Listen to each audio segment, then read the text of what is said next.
പരിശുദ്ധാത്മാവേ എന്നിൽ വന്നു നിറയണമേ. പരിശുദ്ധാത്മാവേ കൃപ ചൊരിയണമേ. പരിശുദ്ധാത്മാവേ ശക്തി പകരണമേ. പരിശുദ്ധാത്മാവേ കൃപ ചൊരിയണമേ. പരിശുദ്ധാത്മാവേ ശക്തി പകരണമേ. നിത്യസ്തുതിക്കേറ്റവും യോഗ്യമായ പരിശുദ്ധ പരമ ദിവ്യകാരുണ്യത്തിന് നിത്യസ്തുതിക്കേറ്റവും യോഗ്യമായ പരിശുദ്ധ പരമ ദിവ്യകാരുണ്യത്തിന് നിത്യസ്തുതിക്കേറ്റവും യോഗ്യമായ പരിശുദ്ധ പരമ ദിവ്യകാരുണ്യത്തിന് സ്നേഹമുള്ളവരെ, നാം കൃപയുടെ സമയത്തിലേക്ക് പ്രവേശിക്കുമ്പോൾ ഇതുപോലെ നല്ലവനായ തമ്പുരാൻ നമ്മുടെ ഓരോരുത്തരെയും ജീവിതത്തിലേക്ക് കടന്നു വന്ന് പ്രവർത്തിച്ചതിനെ ഓർത്ത് അവിടത്തേക്ക് നമുക്ക് നന്ദി പറയാം. എൻ്റെയും നിങ്ങളുടെയും ജീവിതത്തിൽ നമ്മുടെ ഓരോരുത്തരെയും അയോഗ്യതകൾ പോലും പരിഗണിക്കാതെ നിരന്തരം നമ്മുടെ ജീവിതത്തിലേക്ക് അവിടുന്ന് കടന്നു വരികയും അവിടുത്തെ കൃപകളാൽ നമ്മൾ ഓരോരുത്തരെയും നിറയ്ക്കുകയും ചെയ്തുകൊണ്ടിരിക്കുകയാണ്. അവിടുന്ന് ആ നല്ലവനായ ദൈവത്തിന് നമ്മൾ നന്ദി അർപ്പിക്കുമ്പോൾ, കർത്താവേ, ഇനിയും ഞങ്ങളുടെ ഓരോരുത്തരെയും ജീവിതത്തിലേക്ക് അങ്ങ് കരുണ വർഷിക്കണമേ എന്ന് നമുക്ക് ആത്മാർത്ഥമായിട്ട് പ്രാർത്ഥിക്കാം. നമ്മുടെ ജീവിതത്തിൽ കർത്താവിൻ്റെ സാന്നിധ്യം ഉണ്ടാകുമ്പോൾ നമ്മുടെ ഓരോ പ്രവർത്തനങ്ങളിലൂടെയും ദൈവത്തെ മഹത്വപ്പെടുത്തുവാൻ നമുക്ക് സാധിക്കും. ആ ഒരു ബോധ്യത്തിൽ ഈ നിമിഷം നമുക്ക് ദൈവത്തിന് നന്ദി പറയാം. കർത്താവിൻ്റെ സന്നിധിയിൽ നാം ഓരോരുത്തരും ആയിരിക്കുമ്പോൾ ഇന്നേ ദിവസം ലൂക്കായുടെ സുവിശേഷം 14-ാം അധ്യായം 1 മുതൽ 6 വരെയുള്ള തിരുവചനങ്ങൾ വായിച്ച് ദൈവത്തിൻ്റെ കരുണയെക്കുറിച്ച് നമുക്ക് അനുസ്മരിക്കാം. ഒരു സാപത്തിൽ അവൻ ഫരിസേയ പ്രമാണികളിൽ ഒരുവൻ്റെ വീട്ടിൽ ഭക്ഷണത്തിന് പോയി. അവർ അവനെ ശ്രദ്ധിച്ചു കൊണ്ടിരുന്നു. അവിടെ ഒരു മഹോദര രോഗി ഉണ്ടായിരുന്നു.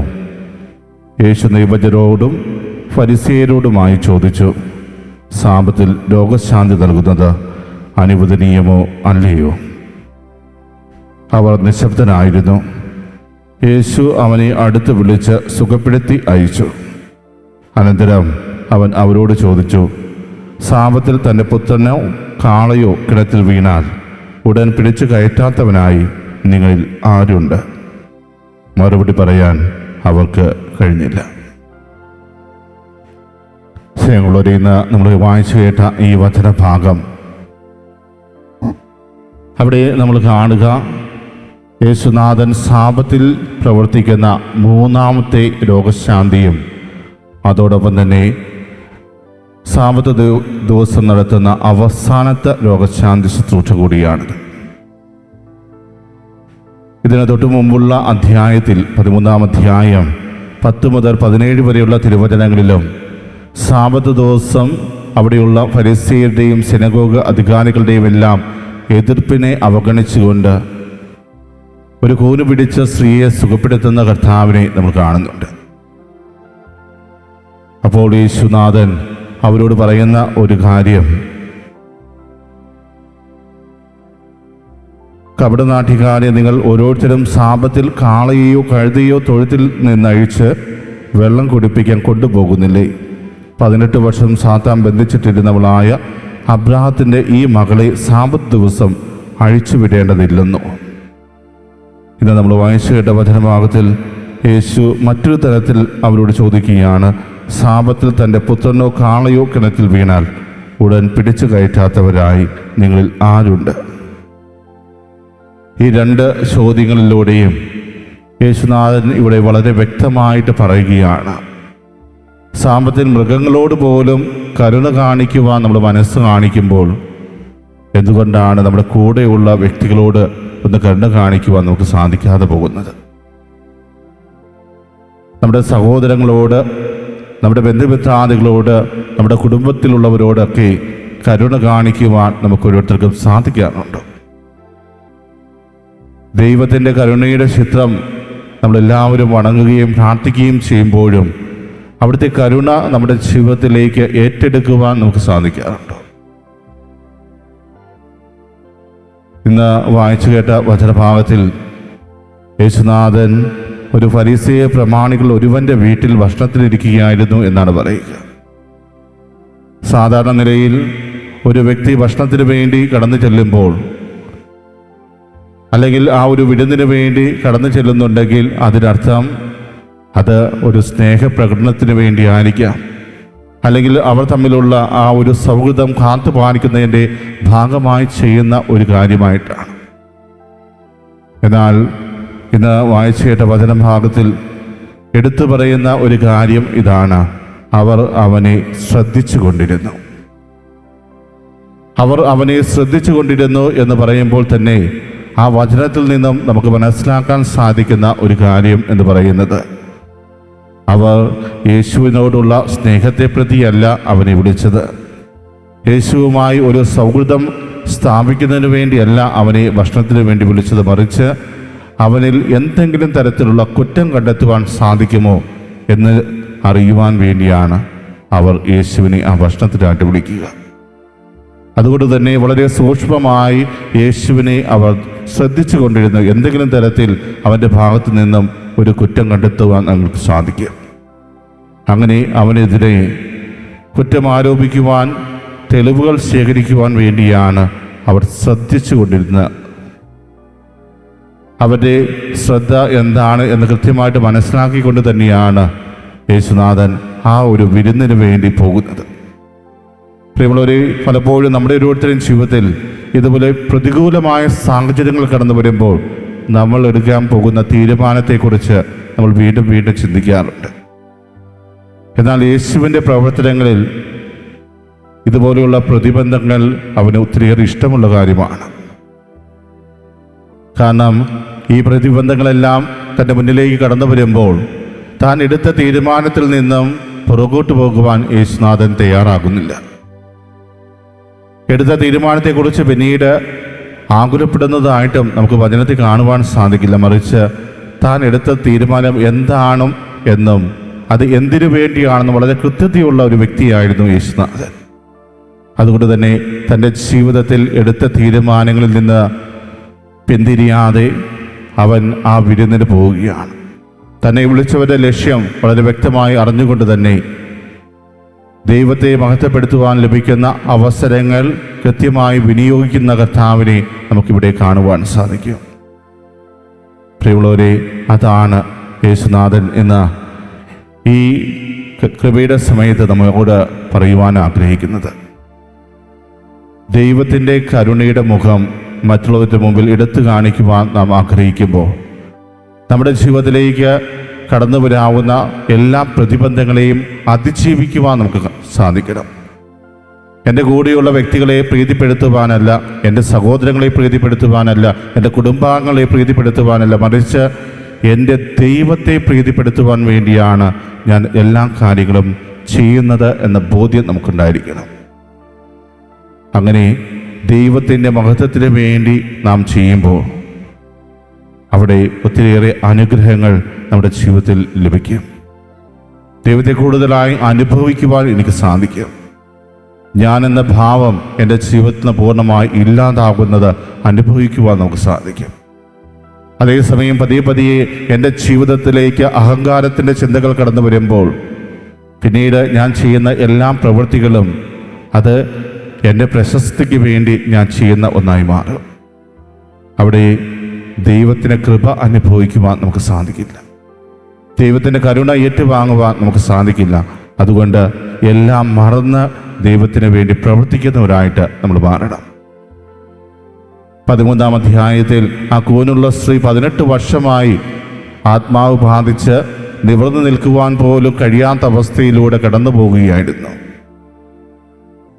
അങ്ങനെയുള്ള ഒരു വ്യക്തിയെ സാബത്ത് ദിവസം കർത്താവ് സുഖപ്പെടുത്തിയപ്പോൾ ആ സിനഗോഗ് അധികാരി വന്ന് പറയുന്ന ഒരു കാര്യമുണ്ട്: ജോലി ചെയ്യാവുന്ന 6 ദിവസങ്ങളുണ്ട്, ആ ദിവസങ്ങളിൽ വന്ന് രോഗശാന്തി നേടിക്കൊള്ളുക, സാബത്ത് ദിവസം പാടില്ല. അവിടെ അവർ ആ നിയമത്തിന് വേണ്ടി കടുംപിടുത്തം നടത്തിയപ്പോൾ കർത്താവ് നോക്കുന്നത് എന്താണ്? എൻ്റെ പിതാവ് ഈ അവസരത്തിൽ എന്തായിരിക്കും ചെയ്യുക?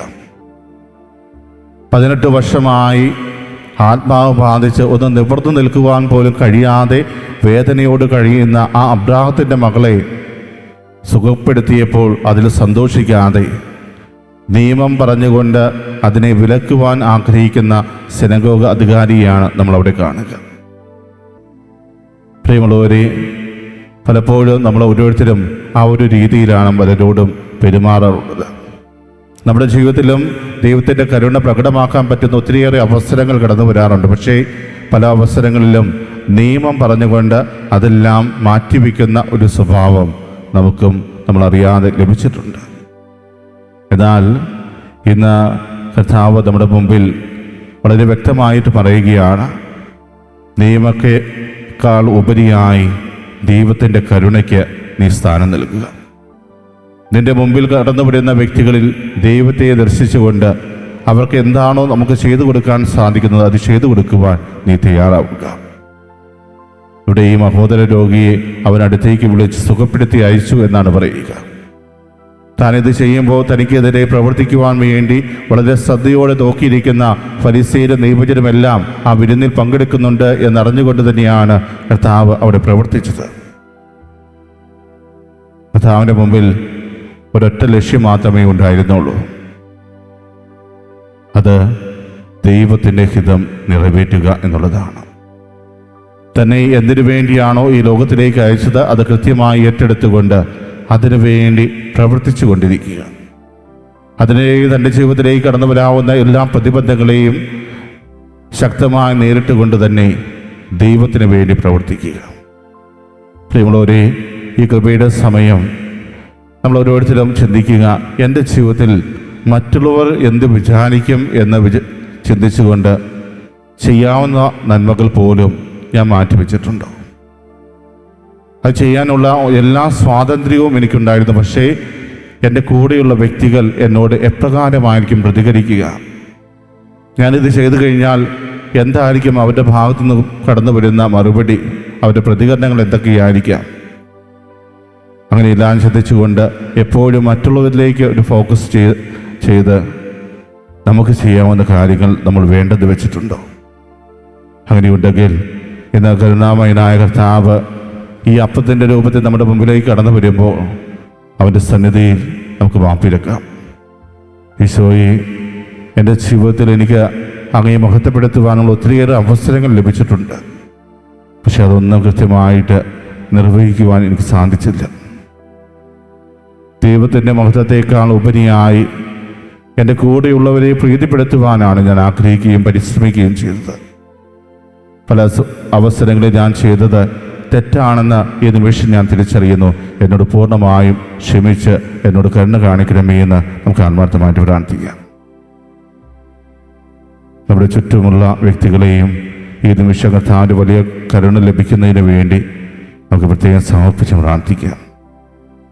പലപ്പോഴും മറ്റുള്ളവരോട് കരുണ കാണിക്കണമെന്ന് എനിക്ക് ആഗ്രഹമുണ്ട്. പക്ഷേ പല സാഹചര്യങ്ങളും എന്നെ അതിൽ നിന്നും പിന്തിരിപ്പിക്കുമ്പോൾ അവർക്ക് വേണ്ടി എല്ലാം ചെയ്തു കൊടുക്കാൻ കഴിവുള്ളവൻ നമ്മുടെ കൂടെയുണ്ട് എന്ന ബോധ്യത്തിൽ ആ കർത്താവിനോട് അവർക്ക് വേണ്ടി പ്രാർത്ഥിക്കുവാൻ ഈ നിമിഷം നമുക്ക് വിനിയോഗിക്കാം.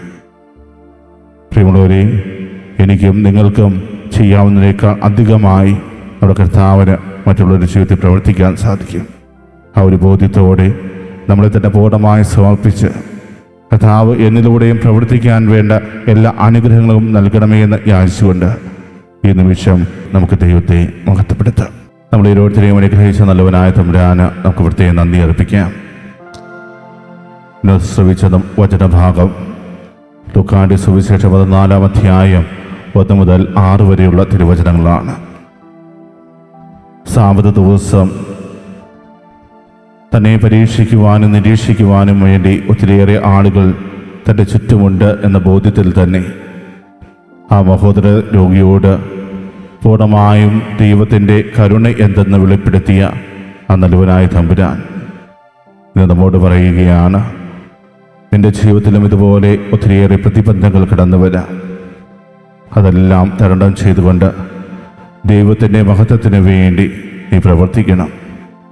ദൈവത്തിൻ്റെ കരുണ നീ മറ്റുള്ളവർക്ക് പകർന്നു കൊടുക്കണം. ആ ഒരു സന്ദേശം ഉൾക്കൊണ്ടുകൊണ്ട് ഈ നിമിഷം കർത്താവിൻ്റെ ആശീർവാദം നമുക്ക് ഏറ്റുവാങ്ങാം.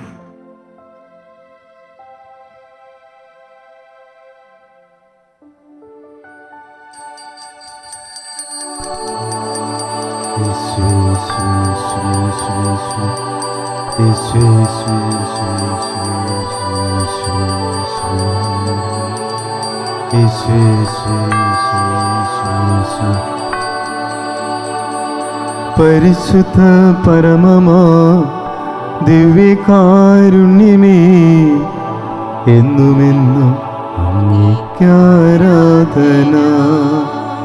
പരിശുദ്ധ പരമമാ ദിവ്യകാരുണ്യമേ, എന്നുമെന്നും അങ്ങേക്കാരാധന.